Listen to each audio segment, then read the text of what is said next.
جی تو بہت زیادہ پوچھے جانے والا سوال کہ بنی اسرائیل کون تھے؟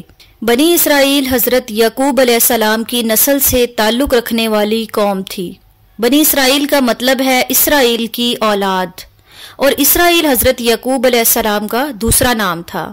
حضرت یعقوب علیہ السلام کون تھے؟ حضرت یعقوب علیہ السلام حضرت ابراہیم علیہ السلام کے پوتے اور حضرت اسحاق علیہ السلام کے بیٹے تھے۔ یہ قوم حضرت ابراہیم علیہ السلام، حضرت اسحاق علیہ السلام، حضرت یعقوب علیہ السلام کی نسل سے تعلق رکھتی تھی۔ اللہ تعالیٰ نے ان پر بہت سے انبیاء بھیجے، جن میں حضرت موسیٰ علیہ السلام، حضرت ہارون علیہ السلام، حضرت داؤد علیہ السلام، حضرت سلیمان علیہ السلام اور حضرت عیسیٰ علیہ السلام شامل تھے۔ انہیں اللہ نے بہت سی نعمتیں عطا کیں، لیکن وقت کے ساتھ ساتھ اس قوم میں بگاڑ پیدا ہو گیا۔